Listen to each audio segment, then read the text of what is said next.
All right, let's talk about two of the most important building blocks in all of AI. We're going to crack open CNNs and RNNs and really get to the bottom of what they do.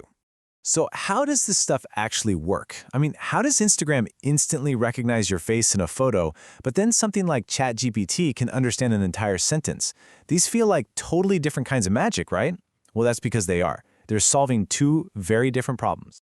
And the answer to that mystery, it all comes down to two totally different types of neural networks. You've got CNNs, that's convolutional neural networks, and you've got RNNs, recurrent neural networks. So let's break down what actually makes each one tick. Okay, first up, let's dive into the image expert of the group, the CNN. Seriously, think of this one as the AI with a really, really good eye for detail. So what exactly is a CNN? Well, a convolutional neural network is built for one main thing: processing data where the layout is everything. You know, like pixels in a photograph. How those pixels are arranged next to each other is what makes the image. That's what we call spatial data. And that is exactly where CNNs are king. Yeah, if you remember one thing, it's this. A CNN's whole job is to look at an image and pull out the patterns. It's like the ultimate pattern-finding machine, spotting everything from simple edges and corners all the way up to a complete face. And here's how it does it, which is actually pretty cool. It doesn't just look at the whole picture at once. No, it scans little tiny parts of it, bit by bit. In the first pass, it's just looking for super basic stuff, like edges, lines, and corners. Then, the next layer takes those basic shapes and combines them into something more complex, like an eye or a nose. And it keeps doing this, building up its understanding layer by layer, until finally it can go, yep, that's a gag. And trust me, you use this technology every single day. When you upload a photo and it automatically tags your friends, that's a CNN. When a self-driving car spots a pedestrian, yep, CNN again. It's pretty much the core tech behind anything that needs to see and make sense to the visual world. Okay, so that's the visual expert.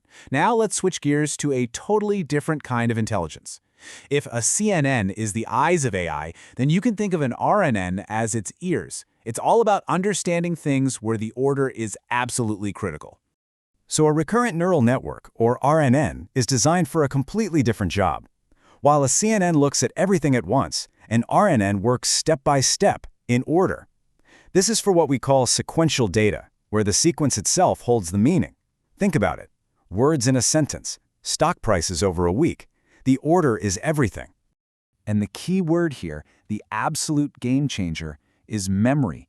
An RNN doesn't just look at one piece of data in isolation, it remembers what it just saw.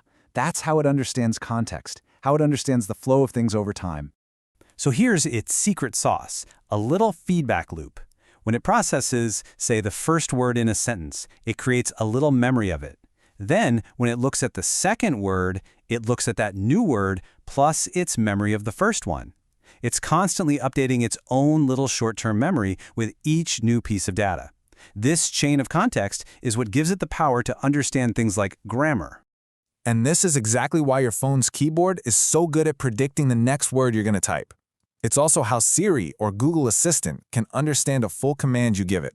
And yeah, it's even used in finance to try and predict where the stock market is headed based on past data. Okay, so we've got our image expert and our sequence sage. Let's put them side by side and really nail down the key differences.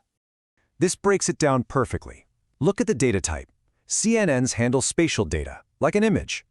RNNs handle sequential data, like text. The focus for CNNs is finding patterns in space. For RNNs, it's finding patterns over time. But really, it all comes back to memory. A CNN has no memory from one image to the next. An RNN's entire strength is its memory. It has to remember the start of a sentence to understand the end. You know, if you forget everything else, just remember this one simple analogy. A CNN is like looking at a photograph. You see the whole thing at once. But an RNN is like reading a sentence. You have to go word by word, in order, because the meaning builds up over time. All right, let's bring this all back to the real world. The apps you're probably using right now. This stuff isn't just theory, it's literally powering your phone. So remember that question we started with? Now you know the answer. When Instagram finds all your photos with cats in them, that's a CNN doing its pattern recognition thing. And when you're typing a message and your phone suggests the perfect next word, that's an RNN using its memory of the sequence. See? Two different problems, two highly specialized tools for the job. Okay, this is super important, especially if you're a software engineer. You will probably get asked this in an interview. So let's boil everything we've talked about down into the perfect answer. But wait, before we give you that perfect answer, there's one really important modern twist you need to know. For a lot of the really complex stuff today, especially with language, RNNs have kind of been upgraded. They've been replaced by a more advanced model called a transformer. Yep, that's the T in ChatGPT. Okay, so you're in that interview.